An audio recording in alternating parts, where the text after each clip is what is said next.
امام کے ہاتھ کھولے گئے، جناب سکینہ کی رسی ڈھیلی کی نا، جب سکینہ نے اپنے زمین پر پاؤں رکھے ایک لمبا سانس لیا، میرے خیال بہت بڑا مصائب ہے جو میں کہہ رہا ہوں، 4 سال کی بچی نے ایک لمبا، اجرکم اللہ اجرکم اللہ، سید آسو قبول فرمائے۔ ہاں میں پھر کہتا ہوں جناب، جب یہ رسی کھلی نا، اللہ جانے کتنا تنگ تھی یہ رسی، جناب سکینہ نے ایک لمبا سانس لیا۔ بس یہ منظر امام نے جب دیکھا، کہا یزید اگر اس وقت میرا نانا آ جائے اس دربار میں اور ہمیں اس حالت میں دیکھے تو کیا جواب دے گا؟ اس ملعون نے کوئی جواب نہیں دیا، اس نے یہ کہا کہ بیبیوں کو وہاں کھڑا کر دو جہاں غیر مسلموں کو کھڑا کیا جاتا ہے۔ اب جب سارے آگے، جناب سجاد آگے، بیبیاں پیچھے کھڑی ہو گئی، سارا دن کھڑی رہی دربار یزید۔ اللہ اکبر۔ جب یہ فارغ ہوا نا یزید، جناب سجاد کی طرف دیکھ کے کہتا ہے قیدی قیدی تو نے اپنا انجام دیکھ لیا۔ جب اس نے طنز کیا نا، اس وقت میرے امام نے فرمایا یزید انجام آیا کہاں ہے؟ جب آئے گا تو بھی دیکھ لے گا اور میں بھی دیکھ لوں گا۔ جب اتنا کہا قیدی ہو کر مجھے جواب دیتا ہے، کہا جلاد جلدی کرو آگے بڑھو، ان کا سر قلم کرو۔ جب جلاد تلوار لے کے قریب آیا نا، اس وقت میری آقا زادی نے کہا فضا اب آگے سے ہٹ جا۔ پردہ بنا کے کھڑی ہے نا جناب فضا، اجرکم اللہ، سیدہ سے قبول فرمائے، فرمایا فضا، ماشاءاللہ یہی حق ہے، یہی حق ہے، فضا اب آگے سے ہٹ جا۔ اب جو فضا ہٹی نا، میری آقا زادی نے سجاد کو گلے لگا کے کہا جلاد پہلے مجھے قتل کرو پھر میرے بیٹے کے قریب آنا۔ یہ منظر دیکھ کر یزید نے پوچھا شمر بتا یہ بیوی کون ہے؟ کہا اسی کا نام زینب ہے۔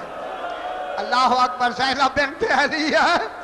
اس نے کہا کہ تازیانہ لے کے نا اس بی بی کو ہٹا دو۔ جب تازیانہ بلند ہوا، سفید سر والی جناب فضا آگے بڑھی، کہا خبردار میری شہزادی ہے، پہلے مجھے تازیانے مارو۔ جب تازیانہ بلند ہوا، فضا نے دیکھا حبشی کھڑے ہیں، کہا حبشیوں تمہاری غیرت کدھر گئی ہے؟ دیکھ نہیں رہے مجھے، تازیانے کا حکم ہے۔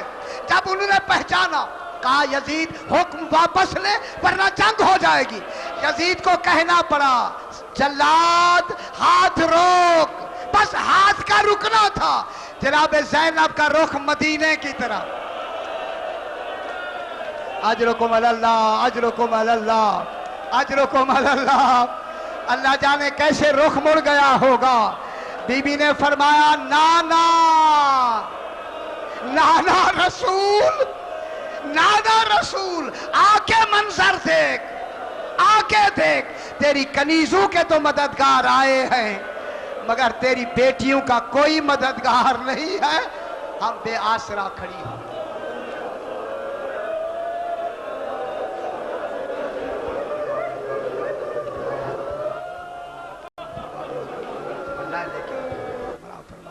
اپنے اپنے مرحومین کے لیے، شہداء کے لیے سورہ فاتحہ۔